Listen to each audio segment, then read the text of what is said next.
Hello again, and welcome to the second cigarette education and prevention presentation. I'm Melinda Torres, and in this presentation, I will be discussing the ingredients in cigarettes, some background information on how cigarettes are marketed, and various prevention methods to help with smoking cessation. When we think of ingredients in cigarettes, we typically think of nicotine. Nicotine is a naturally occurring alkaloid found in tobacco leaves that is typically thought of as the harmful chemical in cigarettes. While it certainly is harmful and is a known carcinogen, there are about 70 other cancer-causing chemicals found in cigarette smoke, including formaldehyde, which is commonly used as embalming fluid to preserve dead bodies. Benzene, which is found in gasoline, is also a product of cigarette smoke. The very toxic radioactive substance polonium-210 and toxic metals such as chromium, lead, and cadmium are also found in cigarette smoke, as well as arsenic, which is used in pesticides.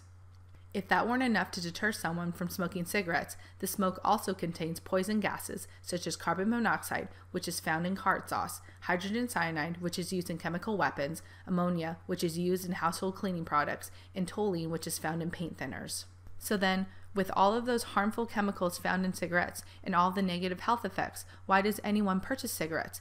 Tobacco companies use carefully engineered marketing campaigns designed to convince people to use their products. Why is any of this important? Well, if we know how tobacco companies sell their products to people, we can better understand how we can sell healthier alternatives. These advertising campaigns rely on various traditional marketing techniques, including avant-garde, which is the suggestion that a product puts the user ahead of the times. Patriotism is an advertising tactic which convinces the potential customer that purchasing the product shows love and devotion for their country. Plain folks' marketing tactics suggest that the product is something regular people should buy, typically because it's either affordable or more practical. Marketers also use the reverse of this, snob appeal, which suggests that the product makes use of glitz, glamour, and oftentimes pretentious overtones in order to suggest that purchasing their product makes the buyer somehow better than everyone else, a member of the elite. Testimonials of famous personalities are also used to sell cigarettes, and oftentimes marketers rely on the bandwagon, which takes advantage of our human instinct to do what everyone else is doing. When all else fails, marketers resort to bribery. This might be something as simple as buy 3, get 1 free. This tactic is often used to get people to buy more and consume more often. Included in this module, you will find a brief video which discusses marketing and advertising in the cigarette industry. This video will give you valuable insight on how cigarette marketing works. With all the advertising that does exist, it's no wonder that there are a lot of myths regarding smoking. It's important as peer educators that you're able to identify these myths so you can help prevent them from spreading and inform and educate the student body and community. One common myth is that filters make cigarettes safer.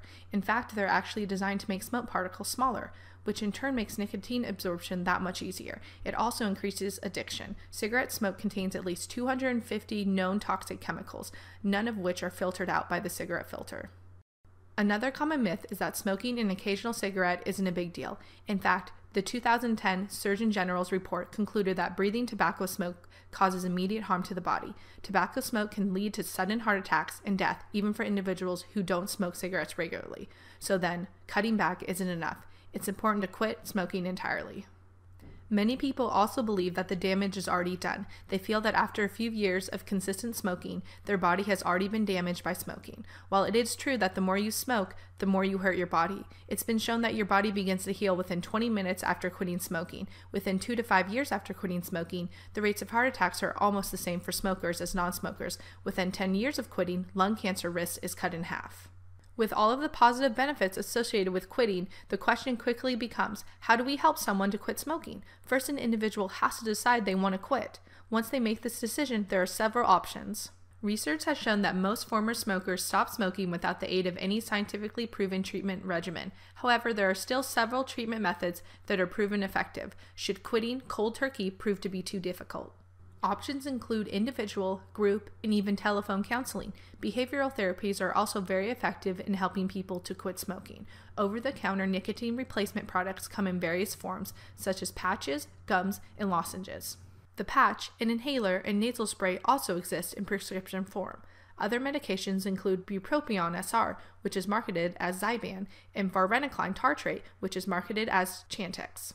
Although these medications are shown to be effective, they do carry their own set of side effects, so it's important to weigh the pros and cons. Regardless of how an individual quits, making the choice to quit can be a life-saving decision. Hopefully, the information provided in this presentation has given you a thorough understanding of the harmful nature of cigarettes, perspective on how cigarettes are marketed, and the tools necessary to help your peers and community members quit smoking. If you haven't already done so, watch the 3 videos included in this module, which cover cigarette ingredients, the marketing of cigarettes, and a short commercial for Chantix. After you reviewed all of this material, there is a quick check quiz over cigarette ingredients, cigarette advertising, and the common facts and myths in smoking cessation resources. Once you've successfully completed the quick check quiz, there will be a special interactive module on electronic cigarettes, which covers the potential dangers and provides a thorough background on electronic cigarettes.